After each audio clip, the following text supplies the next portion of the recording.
I just want to apologize in advance. The sound quality isn't the greatest here. Apparently, a couple of things I changed in order to make it better actually made it worse, so just know we're working on it, and hopefully it should be much improved in the next episode.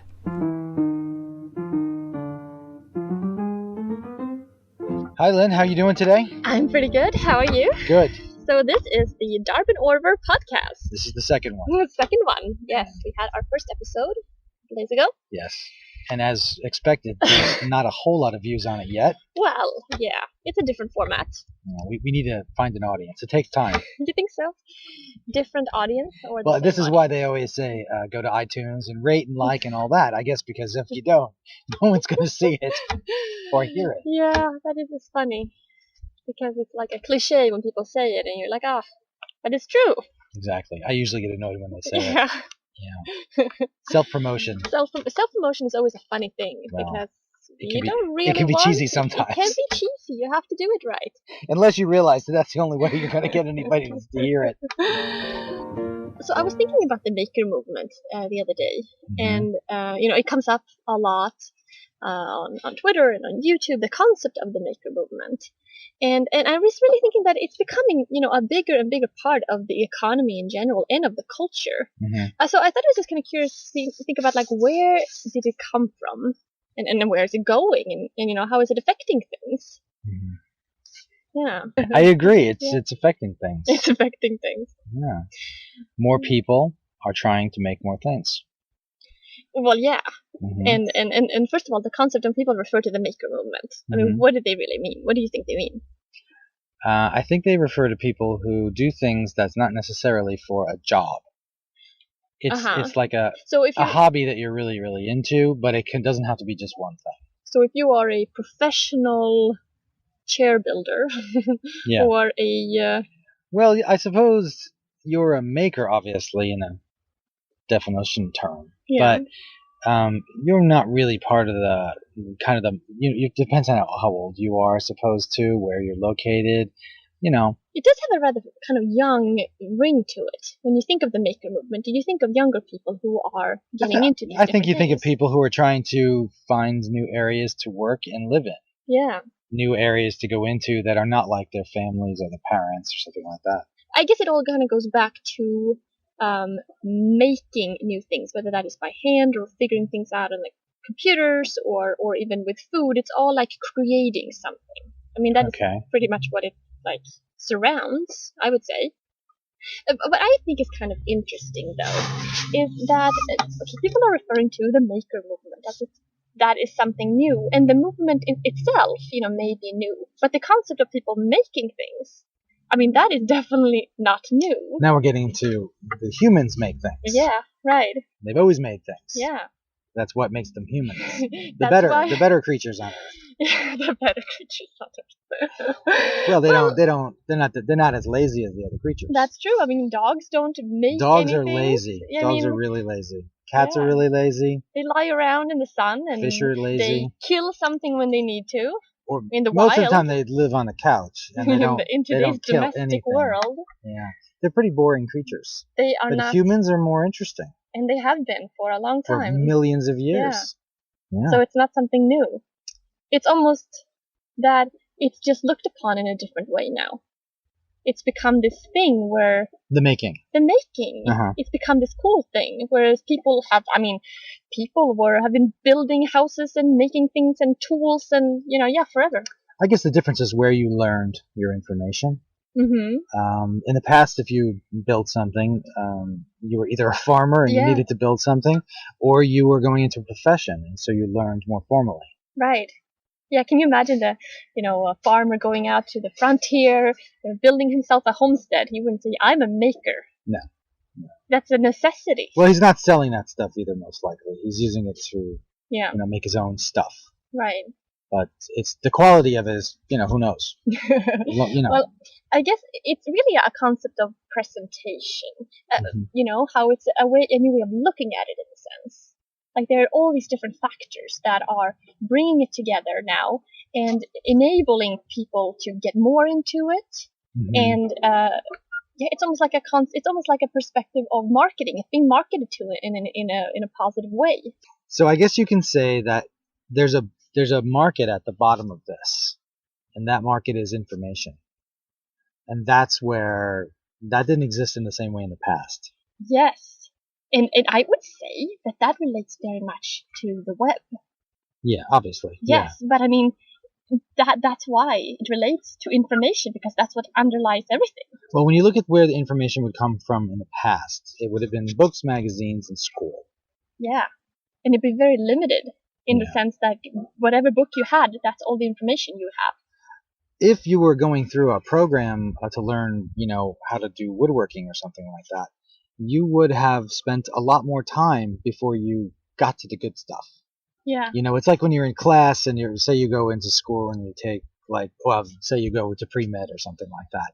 And then you get there, you're not going to be, cutting up cadavers, anytime soon. Yeah. You got to learn a lot more stuff before that. Or when you go into when you go into computer programming, computer science degree programs, they have nothing to do with programming if you want to make websites or something. Going to the fun part right away, I think it's actually a symptom of the modern world in many ways. Because I remember when I just started learning how to play piano when I was young, everybody around me were like, oh, they do it so much fun these days. When I was young, we had to play scales for 2 years before we even got into melodies. Some people call that jazz. And the thing with language, I remember hearing, like, studying French, that we had to go through the grammar. We didn't even talk about like conversation until like 3 years in. And these days, people want to make it fun, and people want to let's talk. The first thing we do. You mean as soon as you buy a table saw, you build a box joint jig, something like that? That is a little advanced, I suppose, if you just got your table saw. But these days, you can learn how to do that and do it right away. Yeah. You don't have to wait. No.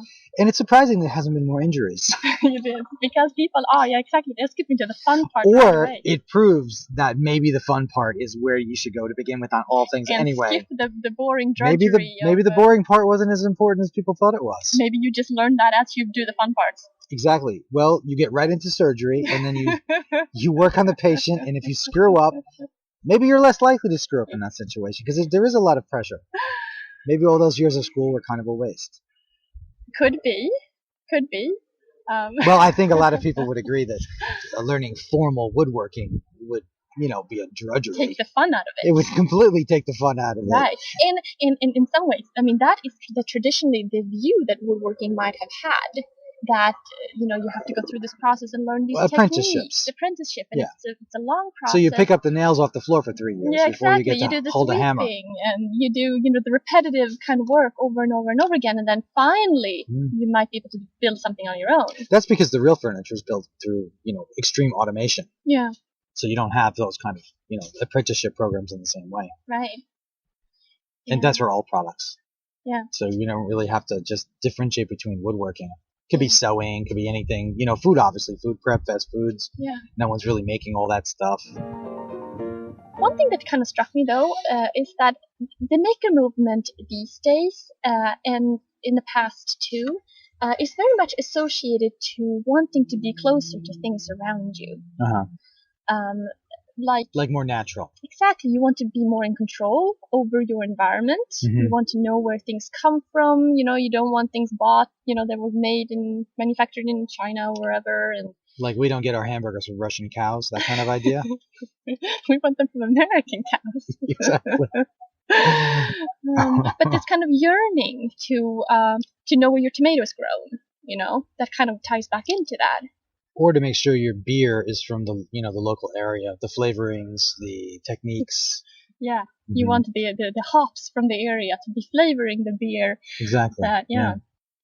Which is kind of funny, but that really applies in so many things. It's almost like, okay, I mean, this isn't a new thing, because like in the 70s, for example, there was a big movement for that exact thing, this yearning to be closer to things. Getting away from all the prepackaged foods and prepackaged furniture. Right, and that's where, Roy Underhill got his start, and fine woodworking. And his whole point of view was basically relearn the skills that your parents and grandparents forgot. Take back the control. Yeah.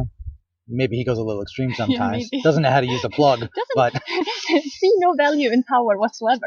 yeah, I think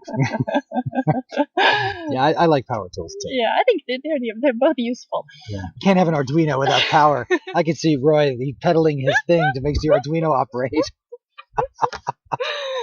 Oh, that could be a cool project. But even I remember fine woodworking when it started in the 70s. Mm. I don't remember them from the 70s. I just remember Yeah. looking at some of those old magazines. Yeah, there's a lot. Those old magazines are so much better than the new magazines in general. The articles are so long. So if anybody gets a chance to ever read those original articles are like 3, 4, 5 pages long of double spaced. It's double-sided. I mean, the columns and everything. That is kind of a development in general.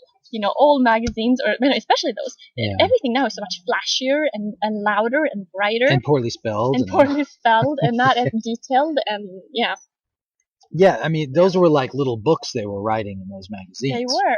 You really got a lot out of it. But some of the content in those magazines was associated to relearning things like timber framing, which had been basically completely forgotten. Right.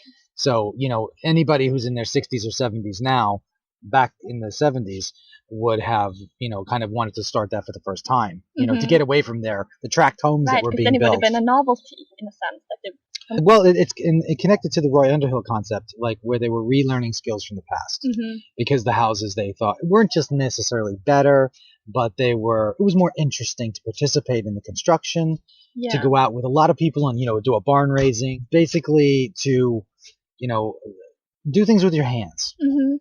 After World War II, there was all that tract housing being built. Remember in Larry Hahn's book?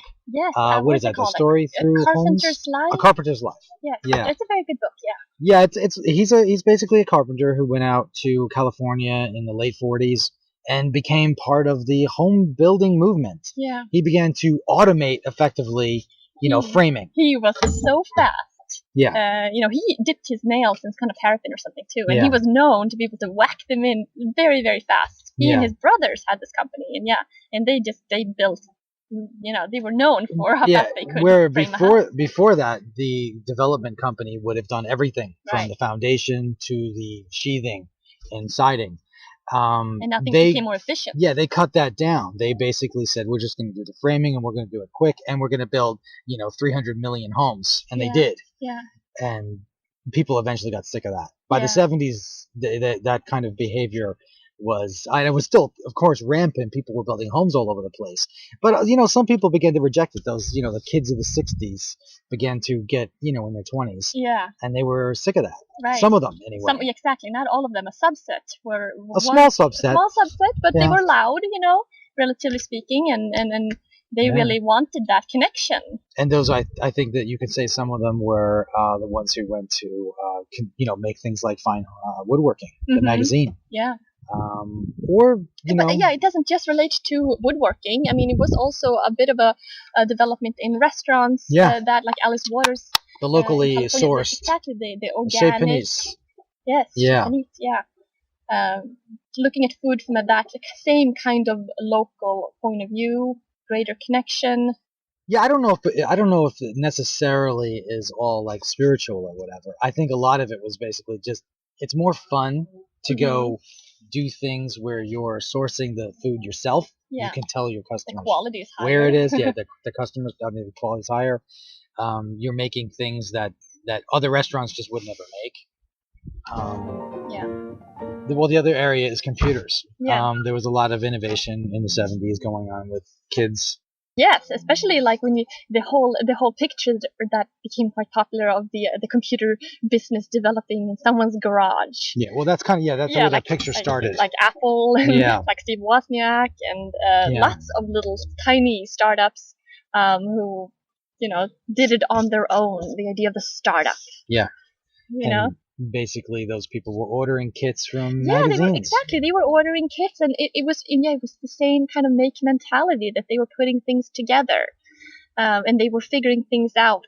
And they were sharing with each other, but not in easy ways that they can now. Exactly, you had to be more location. There were computer groups, though. Exactly, but not where you could connect to people in the same way worldwide and as easily. I guess that's the biggest difference between what we see then and what we see now is that You can share the information immediately. I think that is the main thing now. So that's the maker movement right That's there. the That's maker what movement, it means. right? Because so yeah, there was movements in the past. People were interested in doing things, but it did not have the structure around it to enable it to reach as many people and to connect. I mean, to where people could share ideas in the same way. Even though nobody's forced to share ideas, people want to share ideas. Yeah. And when they see somebody on YouTube making something or through anything, a blog post, they want to add to it. Right. And because you can add to it so easily and it can get back to the creator very quickly, it is kind of like a hyper movement. Isn't that amazing? It's almost like there's this structure now with YouTube and podcasts and Twitter and all these things where people are sharing things and people are just jumping on it. It is like you just turn the water on. Well, yeah, even though not everybody might make a video, everybody does add something to Instagram or Facebook or the rest of them. And so that does add their information, their input. It doesn't have to just be making videos. I love that. And I love that. Okay, so I just put up the box joint jig for the table saw. It attaches to the crosscut sled. And I love that somebody can watch that video and then kind of put it through their own filter where they do some changes. They maybe adapt it to their situation. They maybe improve it. Yeah. And then it goes through their filter and they put it back out there in the world. Very quickly, though. They can do that within the same day almost. They could. That's something, it doesn't take months like it would have been in the past, or years. God knows how long it would take. Yeah. Yeah, especially if it was printed in a book or something like that. Right. And then it also becomes more like that's untouchable if it's in a book. It's guarded, right? Yeah, only few people have access to it. Or even the drawing be difficult in the past to do. Now, there's plenty of tools that are open source or free. Right, and almost everyone has a phone with a camera too, so they can share what they're doing. Yeah. Whether it's through photo or video. Mm-hmm. So it's just so much more accessible for people to join in. I guess though the thing is that there's often this discussion about what is making and what is woodworking or whatever like this. I think the problem with that discussion is that people in these different groups, they begin to wall off the thinking process. They're all makers. The thing is that what really sells is not necessarily your furniture or your quilts. It's the information. It's the knowledge that you're sharing. That's what matters. Exactly. When you think about that, the essence of the maker movement is not about particular things or the end product so much as the ideas. The sharing. The sharing of ideas. Yeah. And that other people can add to it. And the education in that sense as well. That's all that matters. Yeah.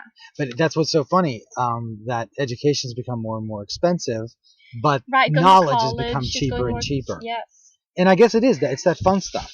That part that you don't have to sit through the drudgery of learning every single weird step. Yes. You just go right to the good stuff. You just go right to what you need. Yeah. If you need I need this for my life in some way, well, I'm going to go figure it out right away without... You don't have to take, a class in metalworking to try metalworking. No. Yeah. And just like you mentioned too, that previously that knowledge was guarded in a sense. Trades, they didn't want that information to get out in the general public. It was guarded and, Well, often when you hear people say, "Oh, that's dangerous to do," or that requires a lot of experience, or this is something you should tackle later on when you're more experienced. Anybody who says things like that is trying to basically protect their turf. They're trying to keep that information away from you. Yeah. So just ignore it. Yeah. No matter how dangerous it may be, huh? Well, I mean, you have to judge for yourself those kinds of things. Okay, that point brings us to personal responsibility. Yeah. And personal... I mean, this is all personal. It's like a brand new world. That's the age of the personal information. It's the age of the personal information and action, where if you want to do things, want to learn things, and are motivated to do so, you have all the tools in the world to do so. And at least the tools are cheap, too. Very, very cheap. That's part of it, too. Yeah. The tools in the past were harder to get. They were more expensive. Now, you can get a table saw for $100. Right. And you can do a lot with it. Yeah. Some of those cheap 3D printers are $250. Yeah, it's amazing. I mean, you have to put it together yourself, and it's not going to be as perfect as something from a store. Right. But it's going to get the job done. Yeah. I remember my grandmother was the kind of person who basically thought, and many, not just my grandmother, but many people in that age range and younger, they think that if it didn't come from a store, then it wasn't any good. Right. That was that period after people began to reject the labor, like their parents were Right. gardeners or laborers or whatever. Where in their mind, the only thing that mattered for their kids was that they went to school, so they Yeah. didn't have to do those things. Exactly. Yeah. There was a lot of stories where immigrant families that had stores and shops. And they worked themselves so they were hard. trying to get their kids to go to school, and then nowadays there's no family businesses left. Because they all went to school. They all sent their kids to school, and now everybody is a lawyer or a doctor, and they don't know how to do anything. Right. And now the lawyers and doctors are being replaced by computers left and right. Yeah. And maybe the lawyers and doctors are going on YouTube trying to figure out how to do certain Someone things. really should do that sooner or later. Of course, you have to reduce the liability, but if you do, I'm sure there's a market for it because it's information, and people want it. People want information. Yeah, well, WebMD is a huge site, so there you go. That's been around for a while. But I guess the whole concept with the currency here is not the product. I mean, people are selling, people who are into woodworking or whatever, lots of people are selling things, but that's not really where the growth is. I mean, in terms of the actual furniture being produced. I mean, I for example, I have this small shop where I build the mallets and the waxes. And that's not really, I'm not doing that because I want to, You're not going to sell 5,000 mallets, you mean? No, I don't think, I don't expect a growth in the demand for mallets. No, I agree. I do not think that. It's fun, but it's not really, anybody who's trying to do this as a business or something like that, making anything, it doesn't really matter what it is. It's not really the end product there. Yeah. It's only the information that anybody's really interested in. Right. So it's difficult to see where to make money going forward. It is. And yeah, exactly. And which is also why the videos, the Darbonora videos have been changing a bit lately, because I've really been pushing more towards the extreme instructional videos. Yeah. Where you remove some of the personality. Yeah, actually you do. Yeah. You remove some of the personality and the kind of about and oh, this is my experience doing this. It's more like, this is what you need to do, and this is how you do it. Yeah. And because I think that's fundamentally what people want, especially if they're looking for a specific project. Yeah. They say, I want to know how to build this. Then they are not that interested in the fluff. Well, if they want to see your wonderful personality, they can listen to you here. You might be disappointed. Or, I mean, you can make other videos that kind of show that. But that's a different type of thing. A shop update or whatever, but that's different. Like, the videos have become cleaner in that sense. There's not as much of a mixture of the two. I think a lot of people are interested, though, in how they can take their woodworking and make money with it. Yeah. That is obviously a very small market. Yeah. And that's, there's not a market. Well, I'm sure a lot of people are curious to do that, like as a side income, where it's not necessarily like a main thing. I'm rolling my eyes. I guess we have to clarify things like that now.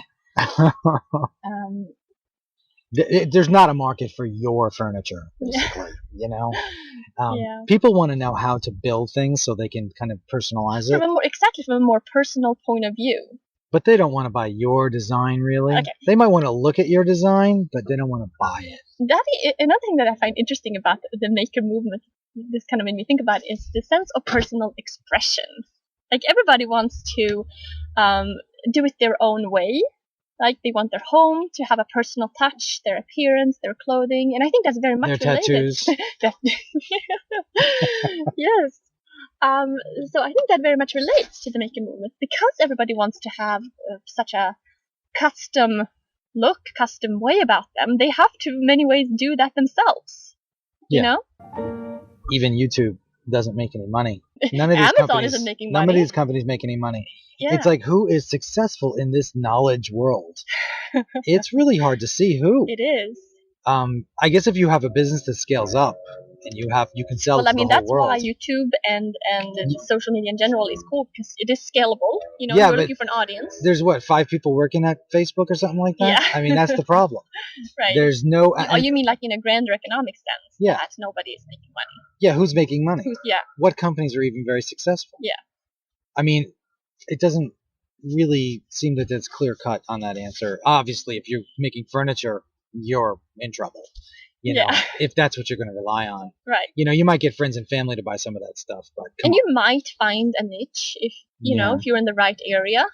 And, with the right connections or build the right product. I guess the most successful companies and products still are, globally sourced multinational companies that are going to be very efficient with getting what they need to who needs it. Yeah. That's not going to be some mom and pop thing very easily. No. And there's not many mom and pop things anyway these days. No. No, they sent all their kids to college. Yeah, exactly.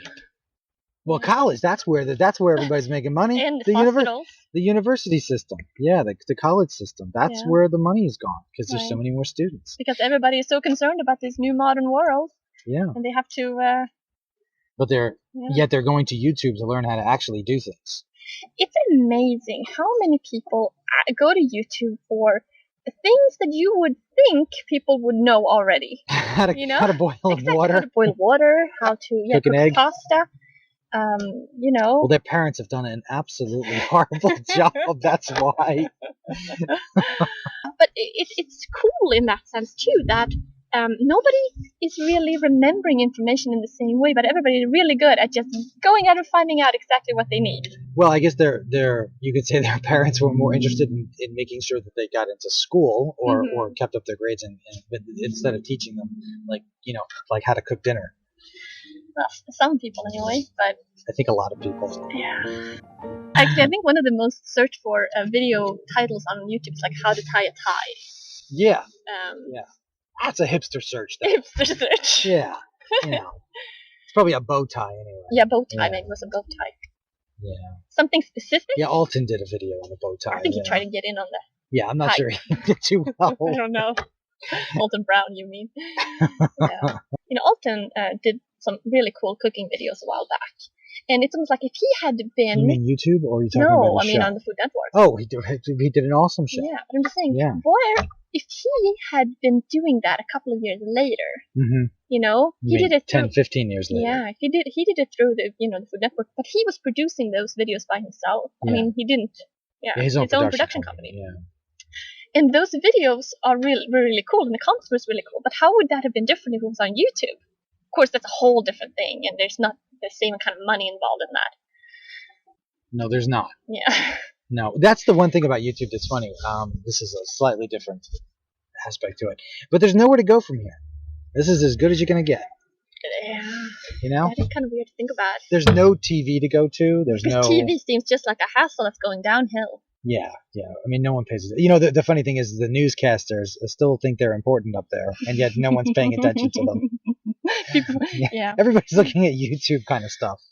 Yeah. That's what they trust the information more. Yeah.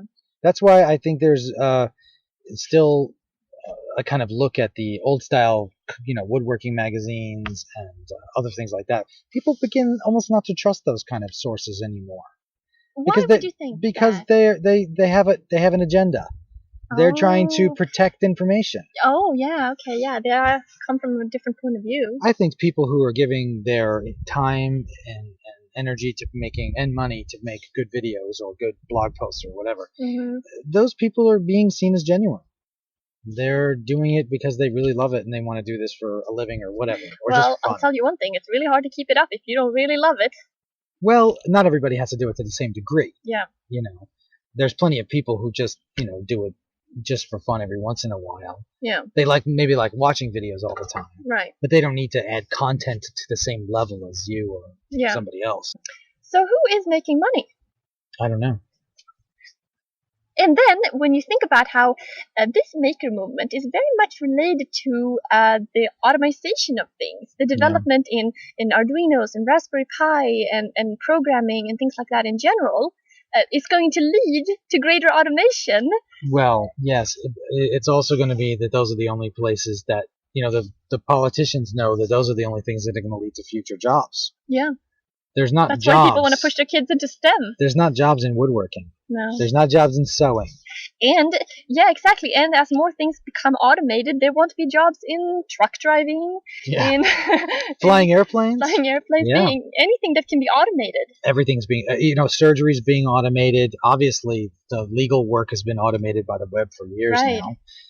And nobody's got practices either. So there's no money in there either. Okay, so let's think about what will prosper. What areas will prosper in this new world of automation? Well, you'd probably still school. Mm-hmm. It depends how long the government's going to keep ponying out these loans so the kids can go to school. But Yeah. Well, if they continue to do that, then As long that as you- market's going to get right, bigger. that will continue. And I guess you can never. People always want a personal experience with somebody to some extent. Oh yeah, the like personal trainers. Yes. Yeah. Although there's a call to regulate them. Oh, really? Yeah. Certain things that are like more of a personal connection. Yoga trainers. Yeah. Personal chefs. Personal chefs. That's because there's so many more very rich people. Yeah. Yeah. And then in terms of course, entertainment can't be automated. Mm-hmm. So TV shows, YouTube, presentation. Yeah. Which also is kind of related to education in the learning. I think that's why the maker movement is this knowledge, kind of free knowledge mentality, is outside of automation. Yeah, You cannot it doesn't have affect it because it's kind of a network where people are sharing information, sharing their goods, their ideas for how to build things in every area, and that can't be replicated by a computer. Yeah. And even though it runs on an automated system called the web and automated computer programs and things like that, but the actual people involved can't be replaced very easily. Yeah. And they're probably not for a long time. Right. Unless computers start becoming creative, which they are not anytime soon. Yeah. So I wouldn't worry about that. Right. So. I guess the other thing is what is the future of woodworking and making is probably going to sort of shrink, though. You think so? Because there's less homeowners. Oh, well, okay. So if you're looking at it from a grander economic perspective. Where, I mean, obviously in Europe there's always been a much lower homeownership rate. Mm-hmm. And in the United States there's becoming less and less homeowners. Yeah. There's more single households too, which usually means apartments. Exactly, exactly. Less houses. So you're not going to, there's no garages. Yeah. If you're not going to okay, but buy a table saw for your apartment. On the other hand, maker spaces are popping up all over the place. I agree, but that is true, and those are good. Mm-hmm. But they're not everywhere. It's going to take a while for them to get everywhere, and then you have to. It's a totally different kind of mentality to go to one of those. It is because it's not yours. It's almost like you're more distant from things. It's part of the sharing economy. Yeah. It's the Uberization. Yeah. But it's going to take a while for that to grow, and when it does, it'll be unrecognizable from what we do now. Yeah. Because everybody who's in their own shop, in their own garage, is got their own space. On the other hand, though, I can imagine that makerspaces would make it a lot more accessible to a lot of people to get into it who wouldn't otherwise want to invest in equipment. Oh, I agree. Yeah. I agree. I just think it's going to be a totally different kind of mentality in person who's going to be participating in that. Yeah. I wouldn't want to go to a makerspace. Yeah. I think you have to be kind of growing up in that a little bit more. Right. But I think that the gym is kind of ridiculous too. I'd rather own my own weight set than go to the gym. Yeah. I think that's kind of weird. But some people like the community. Yeah, I'm not as much into community.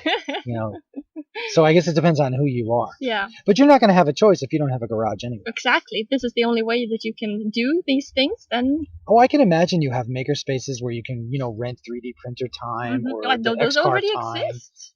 Some of them, yeah. Okay, well, there you go. Yeah, and obviously they're in universities already. Yeah. So... And woodshop in makerspaces too, of course. And it obviously will change things to have it where it's not accessible 24 hours a day to you. Yeah.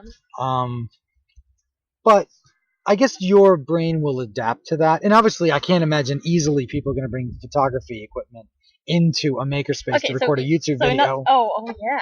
Unless, that is a good point. But then again, anybody who only has a makerspace probably isn't going to get quite as good as somebody who's in their own space. It's hard to completely get into something. If you have to plan it and you kind of go there once a week or a couple times a week, it's going to take longer to complete projects. And you're just not going to get into it maybe to the same extent. Although maybe it's a good beginning and then you can move on to your own. I think these are opinions that people take who can't imagine this world yet. Mm-hmm. But when it gets here, it's going to be people who never had the other world. Yeah. They never had their own shop to begin with, so they didn't lose anything. They're not going to look at it the same way. Yeah. So it'll be fine. They'll be very creative. As long as the underlying sharing of knowledge continues, then the spaces they'll work it out. Right. As long as YouTube stays free and other places stay free without regulation, then I think you'll see a It's continuance. like, are we in a flux unique state here with free YouTube, free sharing that is going to change as there will be more regulation? Or is this the way it will be? Well, I think in many ways you already see more regulation. You're already seeing the kind of protection of people is effectively regulation. The safety aspects, and the saw stop arguments and all that too. You never know what that could be applied to. Yeah. So there's always the danger of litigation or, the government getting involved. Yeah. As long as basically anything that stops the free flow of information is bad. It's bad, right? Because that is fundamentally why all these things are happening. Why things are growing so quickly. Yeah. Yeah. It's why you can share stuff so fast. Right. And you can get a result. And things can develop so fast because one person takes it and changes it and then goes to the next one. Yeah. The funny thing is that it's a completely open source mentality. Yeah. Nobody's really making money on that. Keep going back to that. Right. Companies aren't really easily being formed with this, but everybody's benefiting. So in the broad way, everybody's benefiting. So it should really be subsidized. No, I wouldn't say that. It's basically hard to see where that taking the free information and building and sharing and getting it rebuilt by somebody else and keep going back and forth, how that will help the world in a broad sense, but it's not really helping a lot of individuals. Some people will be recognized for their contributions. Obviously, large YouTube channels or large blogs or books that have this information too, although maybe less likely on the books. Some of those people will do well. But the smaller channels or just home woodworkers or homemakers, they really are doing this for themselves. Yeah. Most of them have jobs, obviously. Right. They're not trying to write one blog post a month and making money off of it. Yeah. So, obviously everything is professional in some way. To really do anything well, it really takes a lot more time. Yeah. And to make money from it takes even more time. It is quite amazing to think about how everything is growing in the sense that there are more channels starting all the time. There's more content being put out online. Yeah. And people are making lots and lots of money, and everybody's getting stretched very thin in that sense. But there's always more people to come up and replace them. That's the thing. There's more kids coming up and getting older every day. When you're saying that, are people being stretched thinner and thinner? Are they they're making less money or whatever? They're not going to make any money on YouTube. The very concept of sharing is very attractive. And as people get older and they learn things and they want to share it, there's always people coming up below them. So if they get out of it, someone else is going to replace them. Yeah. So it's not going to stop, even though it seems logical that everybody should stop. But that's not going to happen because not everybody can agree in that sense. On the other hand, though, this is a movement. Yeah. To recognize it as a movement. But it's based on this free information. And movements have a tendency to change. Oh, yeah, totally. They're changing constantly. Yeah. We just don't even recognize what's changing. That's true. From our point of view, it seems like, okay, we're in the middle of this, or we see this, or Yeah. you watch a bunch of videos and you're like, okay, I see what's true or what's happening. Right. But you really don't see what's happening. Because if you're talking about the movement in the 70s, with this drive back to the handmade and the authentic, that's changed. As far as I can tell, that was a pretty small group of people. Yeah. Most people got jobs and they went to normal kind of work. It was more of a side thing, maybe. Yeah, I think it was a hobby. Obviously, some people turned it into professions. Thomas Moser, for one. But you're not seeing that was able to really grow. I mean, those industries were very different at the time. Furniture making, computers, and food. Let's say those three areas. They were not converging at that time. Yeah. They were very separate. Right. They were not looked at as if they were in the same world. Yeah. Whereas now there are so many things that are put under this umbrella of the maker movement. That's because of the sharing. Now they're all just considered DIY. Yeah. Yeah. Instructables. Yeah. It's full of so many different types of things. There's not one type of DIY on Instructables. And basically they're all come under the heading of food, woodworking, sewing, yeah, that kind of stuff. Paper crafts. Or painting, computer stuff. Or computer stuff, right. Yeah. Yeah. So Now they've come together now, but they're not that they're similar to each other. It's just that they're all considered like wanted information. And So you want it for free. It should be renamed. Intractable should be renamed to information people want. Yes, and obviously pay nothing for. Yeah, we want information that we can learn from and that we have to pay nothing for. It is kind of a confusing concept that just because you're paying nothing for it, it seems convoluted.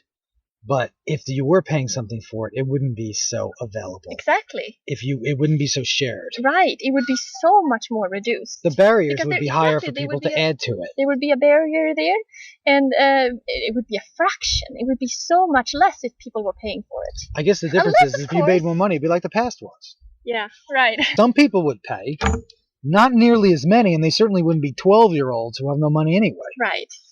Right. Unless it becomes so widespread, like where it is, like all of YouTube, and a lot of people pay a small amount. Oh, you mean like Spotify? Like Spotify or Hulu That's or always Amazon. Dangerous, but you never know. Could possibly. Yeah, I mean that's what they're trying to do. Right. Interesting to see how that plays out, but. Well, YouTube's got its own pressures. Yeah. Yeah. Let's hope they don't screw anything up. Well, even if they do, you would imagine something else would pop up. You know, that's a a easy way to say things, but it might change in a way that you can't adapt to it. Yeah. So even though it's like in a total sense, yes, you're correct, something else will come about, but you may not have access to it because you may not understand it because you're not 12 years old. Mm. So the problem is if you didn't grow up in that, you're not going to see it. Yeah, that is another thing about since this world is free and sharing, and because things change so quickly, it's very easy to become out of date extremely fast too. Very much. Things can happen in 6 months, and they are the norm for some people, and others have never heard of it. It reminds me of, like, remember Deadwood, the TV show? I love Deadwood. Okay, Deadwood has, was in South Dakota, and it was a gold mine was discovered. Yeah. In the show, I think it goes over like I'm not even sure exactly how long. It's a 3 seasons. So, but I don't think it's years. I think. I don't actually think it's a couple years, but whatever it is. The thing is that town had a lot of immigration initially because everybody wanted gold. Right, there was nobody was there originally. Businesses. Yeah. Everybody just came there for that one reason. And then all of a sudden, the show just continues, but in real life, everybody left. Yeah. Deadwood was a ghost town very quickly. Hence all the ghost towns. But when you're in the ghost town, before it turns into a ghost town and you're still there, you don't really see what's going on the big picture. No, you don't. The town you're in, you're putting all your investment in, is getting depleted of people, of gold, of energy. Right. Because, how do you know when it's time to leave? You don't. That's always a tricky until thing. After the fact, when everybody has already left. Yeah. But then it's too late. Yeah, it's always the thing. Who knows where to go after here? Yeah, who knows when to jump ship and when to go to another platform or. Yeah, and that's the problem. It's happening so much quicker these days. Right. Yeah, so the free is causing exactly. In that sense, it's interesting because the free is positive in the sense that people are sharing, but then things also happen so quickly that you can be left behind very easily, or just not react quick enough. You missed the boat. One of the other reasons people are sharing things. Some of they're basically sharing. We already talked about all the reasons they're sharing things. Now, here's the other one though, is that I think it becomes where you look more attractive if you're adding to things, you're making things.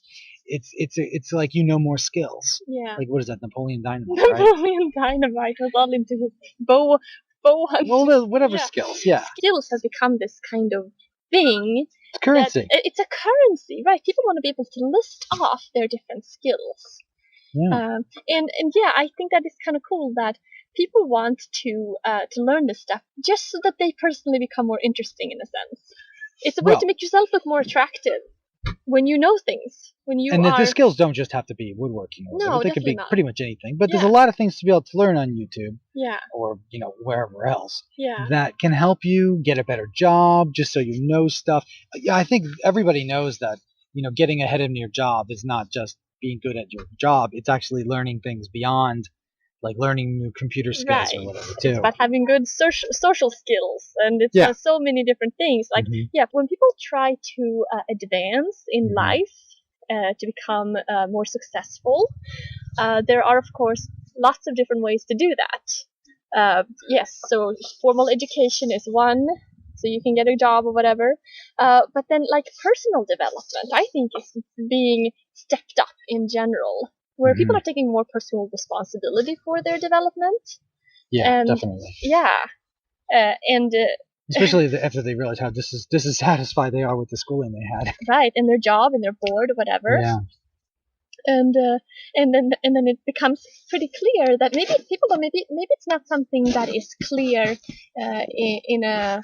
it's more of a subconscious thing, that you realize that if you know things, if you learn things, then you will become more attractive to others. It breeds confidence. Exactly. Everybody wants to be more confident. And the best way to do that is to actually know be something. confident And about to know, something. yeah, be confident about something. Yeah. Yeah. Because I think that things really kind of snowball often. They grow. You know, if you learn one skill, feel confident about one thing, then it's a lot easier to go into something else from that point. You know, as opposed to if you just start out from nothing. Well, I guess too, people realize that if you learn something, then you might be more interesting than someone who didn't learn something. Yeah. And so And that also shows you might be more fun. Exactly, you have more drive. Smart. Right. Yeah. You Maybe are more have focused. More money or potential for money. Potential for money, right? Yeah. As in a mate or something. So there's a lot of good reasons to learn how to make something. Yeah. Yeah, no matter what it is, really. Right. And so people who make things are more interesting than people who don't. I think that's you can safely say that. Yeah. So everybody should make something. Everybody should make something. And they are. That's why so many people are making stuff. Yeah. Because they realize that unconsciously. That's interesting. It's like the pressures. Okay, so you have the inherent pressure of yourself, the curiosity, where you're like, oh, I want to figure that out because it sounds interesting. You know, I want to learn how to do this because I need this done. So that's kind of an internal yearning or want. And then there's these outside factors that are put on you, where you're like, hey, I want to succeed in life and in society. Yeah. And in order to do so, I need to better myself. So making has become like self-help. It has. And that's why, we always go back to YouTube because that's the platform that we work with. But that's the same kind of thing all over the web, where people self-help in general, not just how to kind of dovetail. How to get more Instagram followers. How to get more Instagram followers. How to get the best app to do that. Or how something. To put on makeup better. Yeah. How to improve yourself in a million different ways. Yeah. And that's content that's very attractive to people. Yeah, those are the best areas to put stuff out into. Right. Yeah. Where people can improve themselves or their situation from that content. It's almost like comedy or music is pretty individual, but everybody wants to learn how to do certain things. Right. Prepare for an interview. Yeah. Tie your shoes. Steps to getting ahead. Yeah. Yeah, these are universally interested to people. So tip, if you want to start a YouTube channel or a blog, make content that's actually useful for other people, no matter what the area. Which is pretty much everything in the maker movement. Yeah. People want to learn that stuff because it's valuable. Right.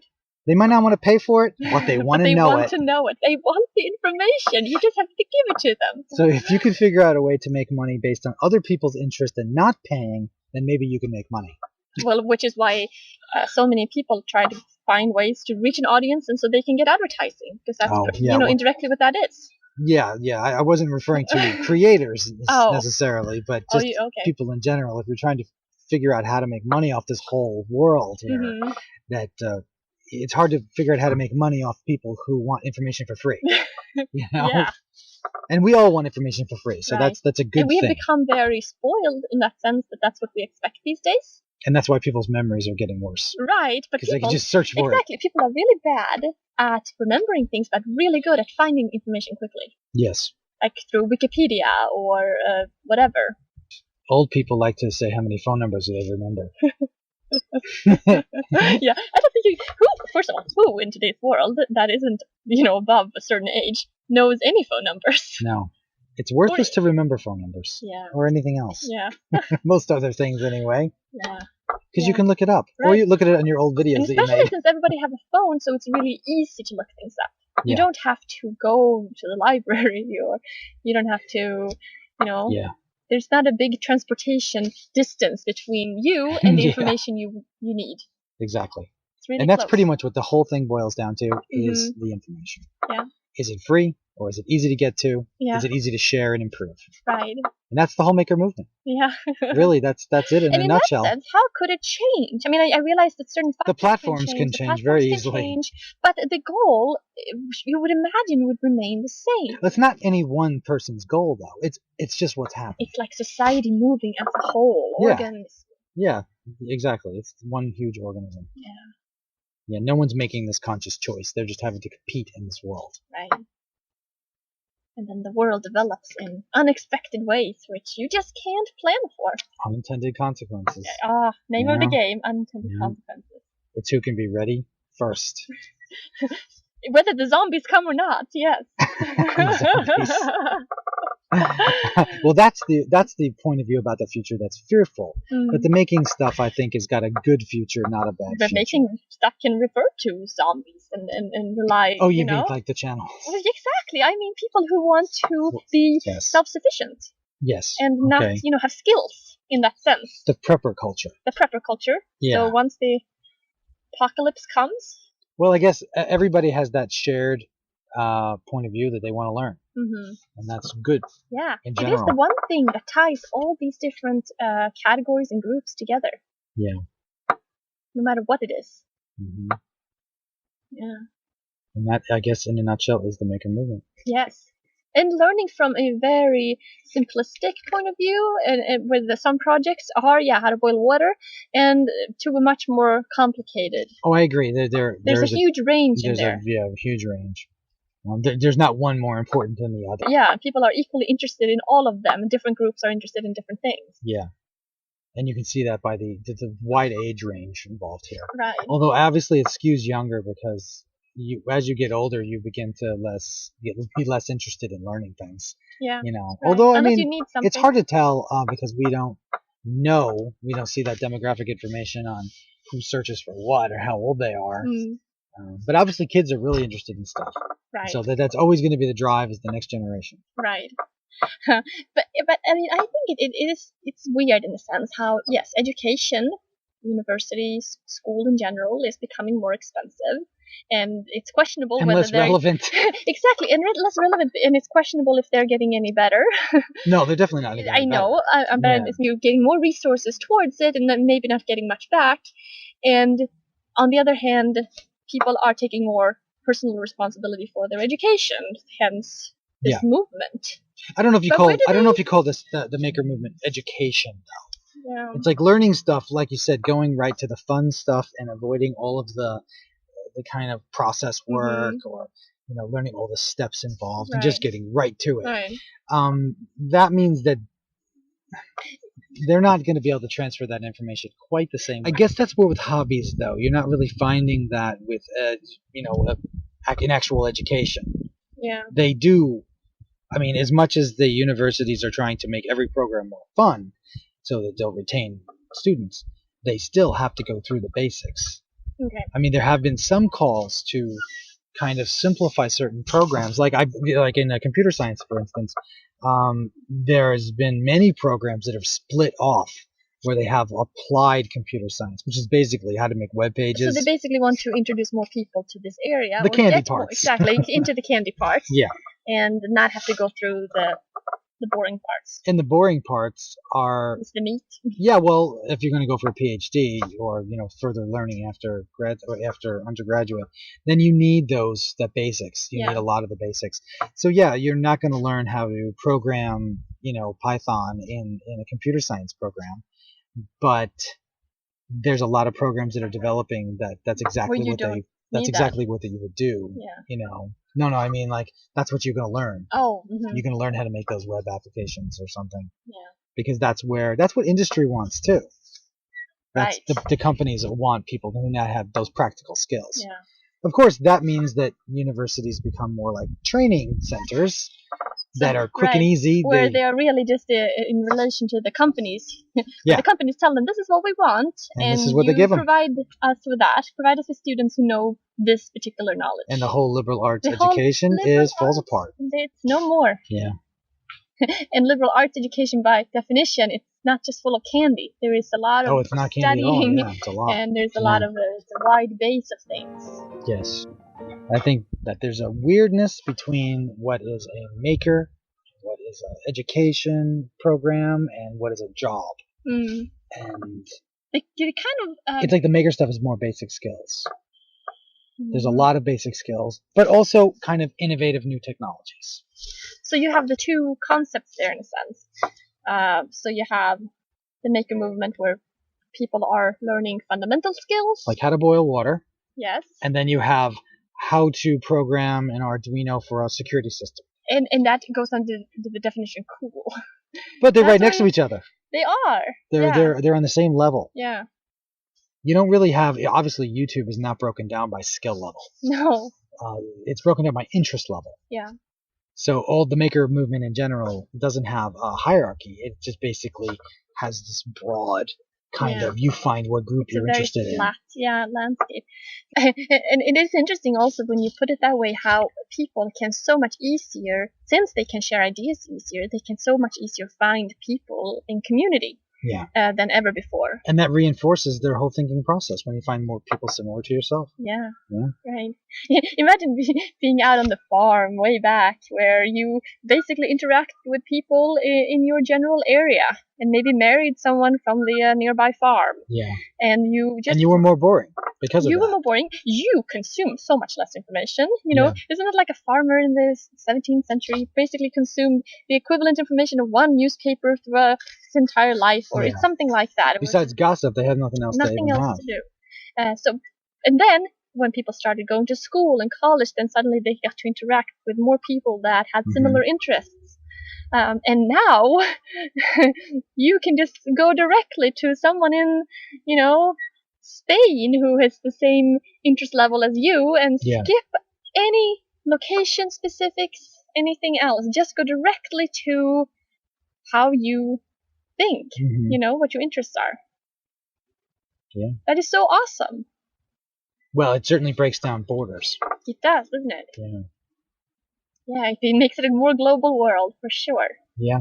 Yeah. And that is the future. The future is so the future is more global, less borders, Yeah. more personal responsibility, Self-learning. self-learning. Yeah. And people think making stuff is good. Well, I think It making is. stuff is good. Typically, these kind of things can lead to innovation, especially when there is a broad difference between, the very basic and the very complex, Mhm. and everybody can see it equally. You can learn it if you want to go into that area. Mhm. You will, see it as much. It's not hidden away somewhere.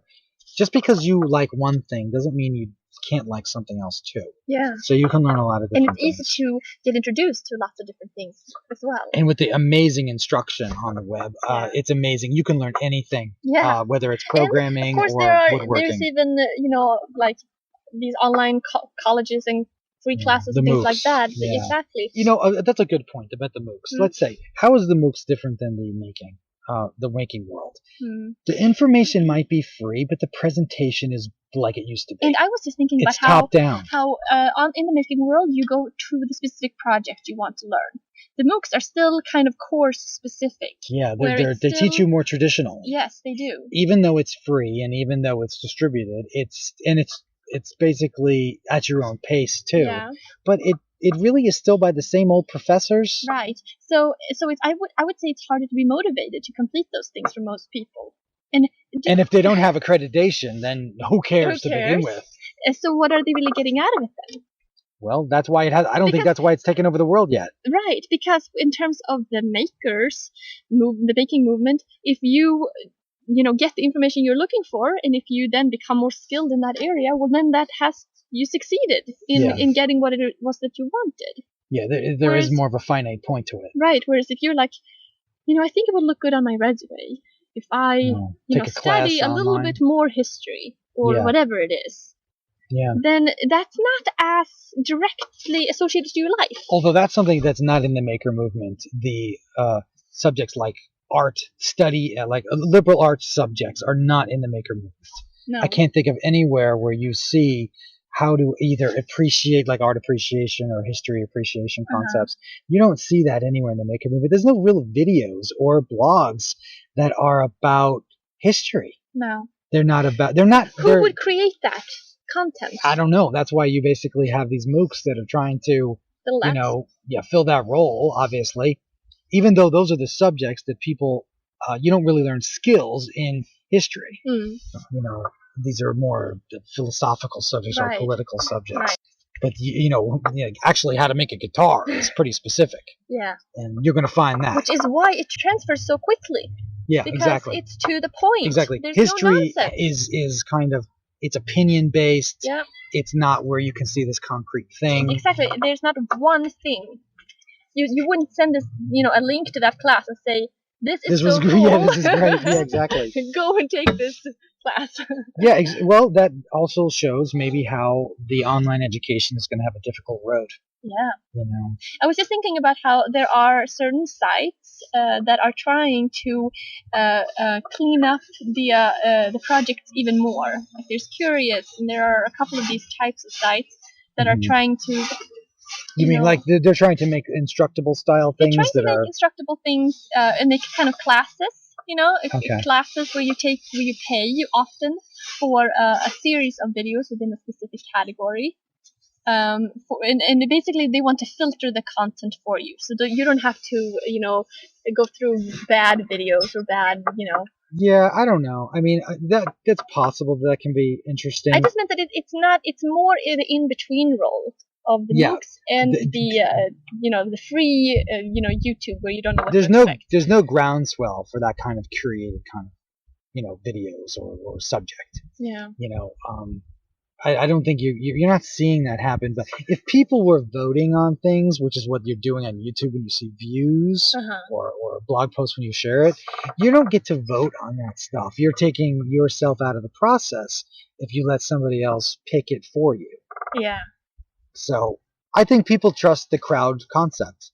If everybody votes for something, it's probably interesting. It's probably good. Yeah. And it's kind of like a peer review of that. Yeah. It's a different kind of thing. It's not like where you put the trust in associations, in trade. Exactly. You are putting your trust in the people, in the world, in the movement of things. And this goes for anything, even complicated things, or stuff you would normally have left to an electrician. Yeah. People are doing it themselves because they can learn. Yeah. People should be trusted to learn. Yeah, exactly. Yeah. Don't get in the way of people who want to get better and improve themselves and learn things. Yeah, the more you get in the way, the more boring the world would be. We want an interesting world. Yes, exactly. And this definitely leads to more interesting things. Yeah. It's almost like in the past when people learned to read and write, they could finally begin to express themselves or add to the world. Yeah. Before you could read and write, you can't add to the world. Yeah. And people did, of course. People began reading their newspapers and writing letters into the editor or whatever like that. But when you can use a smartphone or a computer, you can add so much more, so much faster. Yeah. So, which is why cursive writing is out of schools now. It's learning and writing on super speed. Exactly. Which is why spelling doesn't really matter. Grammar doesn't really matter. Right, because everything can be auto-corrected. Yeah, computers can fix that kind of nonsense. Yeah. And that's what's happening. Right. So it's kind of cool. Yeah. So, but older people like to complain about that kind of change. Yeah. But the younger people will never have known a difference. Exactly. So how would they complain? Which is why the future is very scary for a lot of people. Because it's going to change fast, and you're not going to have any control over it. Right. And so you basically do what you got to do, and a lot of people just kind of want to give up after that. Yeah. They don't want it, because you can't continue to compete if you just feel like you're out of it. Yeah. That is also bringing up the concept of competition. How everybody are on equal field with each other, but then everybody's a competitor the same way too. Well, everybody's kind of like a teacher and a competitor. Like everybody's teacher and a learner. A teacher, learner, and competitor. And competitor at the same time. Where everybody are very nice and sharing and friendly. And then at the same time, everybody are trying to get ahead. Well, it's competition in a good sense, though. I agree with that. It reminds me of like the music in the 60s. Which I think is arguably the best music ever made. And there's a reason, though, that there was a kind of a competition in that community. Like every time someone put the Beatles or the Beach Boys put out a new song or album, there was like this inherent competition. Friendly, yes, Yeah. but still very competitive. Yeah. Can I outdo them? There was an environment that everybody was collaborating, but they were also competitors. Yeah. And it's a very positive feel. And it made great stuff. Right. And if you think about that, it could only happen because of the structure that was set up for that. Yeah. You know, it's like the stars aligned. There was a market too. There was a market. There was a massive market of money underneath it. There were so many trying to get together to make that a possibility. Yeah. So that is actually very similar to the way things are right now. Except now you can share even easier. Even easier. Yeah, faster. And you might be more, not more, but equally motivated to, hey, that person did something really cool. Well, I'm going to make something even better. Exactly. Yeah, and that's a good kind of competition. Yeah. It's not destroy your enemy. It's basically try to add to something and to add your little mark to it. Yeah, right. Add your personal expression. Coming back to that, your personal spin on something, and then put it out in the world again. It's the idea that the sharing, knowledge, competition are good. Yes. They make for interesting people and interesting situations. Yes. And so I hope that continues. More interesting things. Anything else? I don't think so. I can't think of anything. I think we have exhausted the maker topic. Yeah, screw the makers now. Okay, yeah, that was it. So thank you so much for listening. I don't know. We'll just leave it there. Yeah. See you later. See you later. Bye.